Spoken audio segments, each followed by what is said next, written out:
Akinosho is the publisher Oil and Gas Report. He joins me now from our Lagos studios.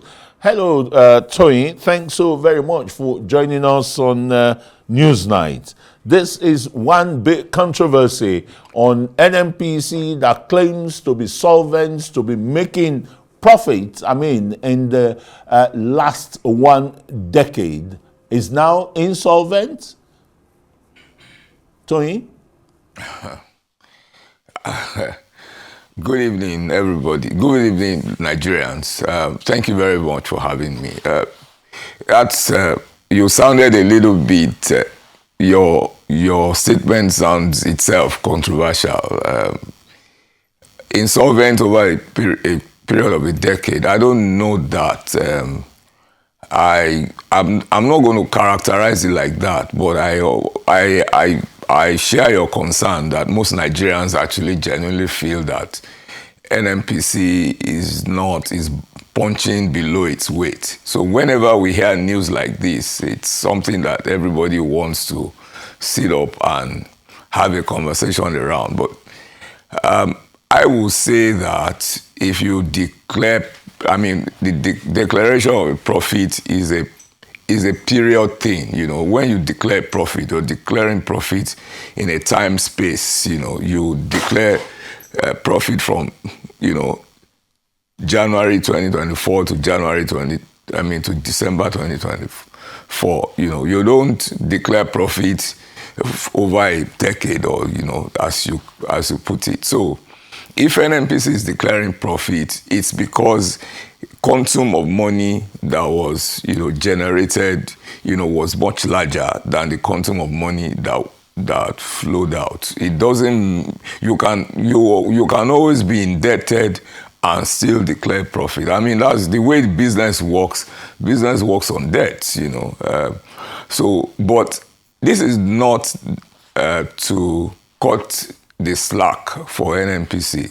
It's just to explain that that sort of characterization of the government writing off NNPC debt, and people then wonder, they are this indebted. So I decided to explain that is more like accountancy 101. Every accountant will tell you that the profit and loss thing is a year thing. It's in a particular space of time. So let's get to the story presidential itself. Power, the nitty-gritty of it. Absolutely. So let's get to the story itself. This write-off is not, the way it sounds is like, NNPC owes a whole lot and then the federal government clears it. As a matter of fact, what they had, and this is not about standing for NNPC. NNPC has its own public relations group. They can do their work. And NNPC is not my favorite Nigerian company. Of course, it's not most Nigerians' favorite company. But the point is that this was a result of reconciliation. NNPC had been owed a lot of money by the federal government itself. A lot of under recoveries that were, you pay subsidy fees, you pay subsidies to, and quite a number of, all of these production sharing contracts, domestic supply obligations, repayment agreements that you see on the list, is basically about what NNPC holds back sometimes, in terms of what they think that, the federal government owes them, and then the federal government also holds some money, that, is, or rather this federal government is claiming NNPC owes its money, and the NNPC says the federal government owes it money. So both of them are constructing compounded interest over time. And so it's a question of, you owe me 10 naira, I owe you 15 naira. And so who owes who? And when they sat for reconciliation, this is what they decided that the quantum of money is, and that is what they wrote off. That is my understanding of this. But what I like to emphasize, about NNPC is not so much about this money. We see a lot of barrel for loans that happen, and we all question how you keep on mortgaging, as it were. You pay you sort of like forward sell our crude, and we don't understand what you're doing with the money. That's really what Nigerians worry about, and that's the reason why you have all these responses when this sort of events occur. So my own take is that NNPC has not been a very... Go on. I want you to land there. Land. Yeah. My own point is that my own focus on NNPC has always been the quality of operations, the execution capacity. Mm-hmm. I mean, they could do more, on the oil fields and deliver more barrels and make more money. And they could also be more transparent in terms of what they deliver back to the Federation account. I mean, those are the kind of things we're looking for. When we get more of this, we will stop worrying about these little details about whether they owe this amount of money and they are claiming that they are profitable. That's the way I do not see anything. Tony, when I read NNPC reports.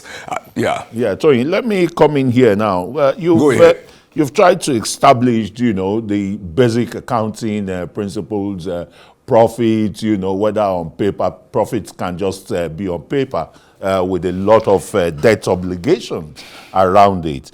And that seems to be, the kind of quagmire that NNPCL is in now. But some stakeholders are saying, where does the president draw its powers from in a company that is owned by the Federation to, in one fell swoop, wipe off its debt of over $1.5 billion and another in Naira, more than 5 trillion Naira? What are the other federating units or states saying about this? Okay, I like that point, really. I mean, I've always worried myself whenever NNPC talks about, taking money to do these projects and do that project, and the sense is that they are signaling to the president all the time. And I'm always worried why the Governors Forum does not worry about how much comes into the Federation account based on all of these alleged games by NNPC. Yes, I share your concern, and I'm open for us to all have a conversation around this. Yeah, where does the president get the powers? I'm not a lawyer. I do not know. But the sense is that this is when you talk about reconciliation and you actually have the federal, the FC, the federal accounting, that board, the board that, basically allocates, funds to different segments of the Federation. The federal allocation and fiscal commission. The federal allocation, exactly. Yeah. So that already gives you a sense that everybody's interest has been taken care of. That is on the surface. I think that we need, this is where energy reporting comes, and I think that we need to do a little bit more work.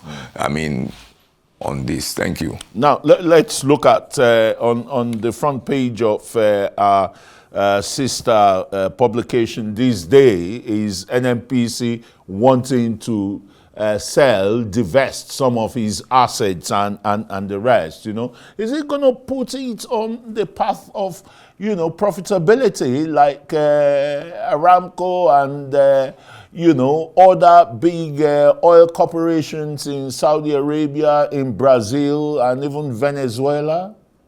Is that a good way to go?